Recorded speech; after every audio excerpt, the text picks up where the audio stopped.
Com a inserção das tecnologias digitais nos modelos de comunicação, existe de fato uma mudança de paradigma na própria comunicação organizacional.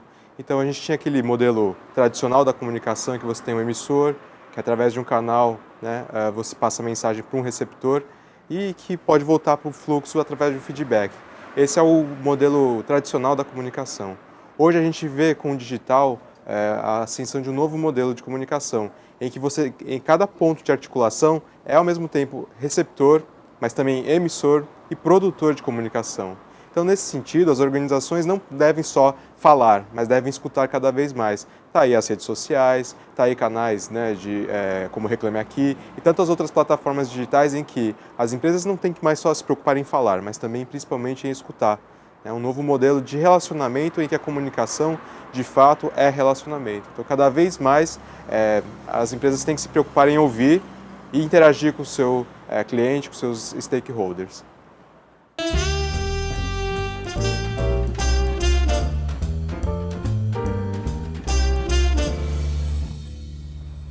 Bom, a mídia de massa não deixou de existir. A gente vê aí, né, cada vez mais forte, de uma forma cada vez mais até heterogênea, ela acontecendo. Então a mídia de massa não morreu, pelo contrário, ela vem se fortalecendo através de plataformas digitais. Ela vem também captando cada vez mais públicos, prospectando um público cada vez maior.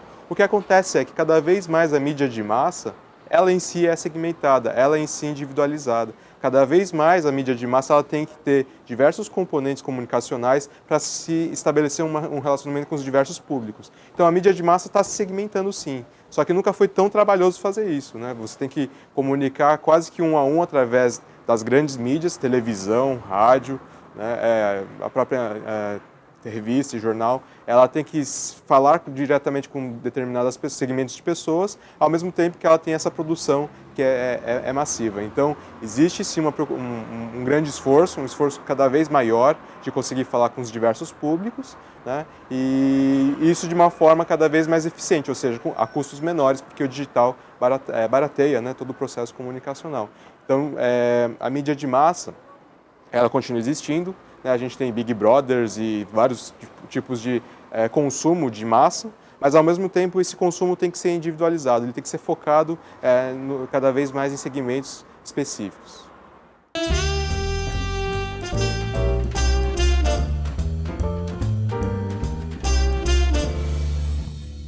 Bom, eu tive o prazer de fazer uma pesquisa de mestrado sobre tecnopedagogia, onde a gente tentou abordar os aspectos lúdicos e pedagógicos dos jogos, dos games, né, e quanto isso impacta na relação professor, aluno, pai, filho, empresa e também consumidor, né. Então a gente fez um estudo do que seria a tecnopedagogia nesse sentido e entendendo a formação dos nativos digitais nesse contexto digital.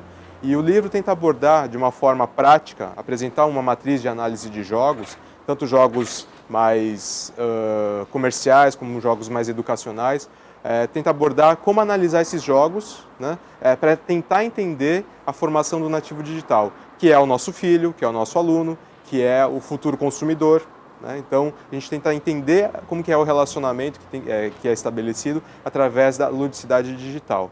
E a gente faz essa matriz, tenta explorar os games como uma forma de entender esse nativo digital.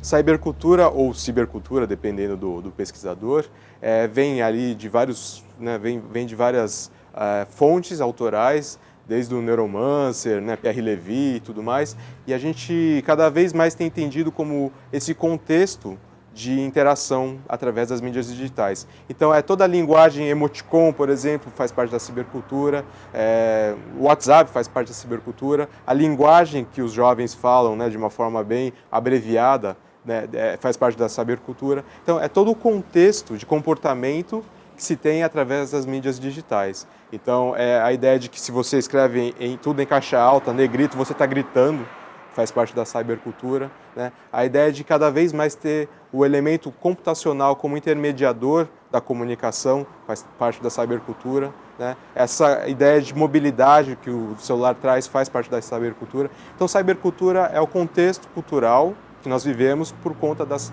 mídias digitais, que tem implicações inúmeras, inclusive, por exemplo, na formação. Cada vez mais a gente precisa de menos espaço do cérebro para a memória. Por quê? Porque agora a gente tem um Google, tem um Wikipedia, tem diversas ferramentas que nos ajudam com a memória.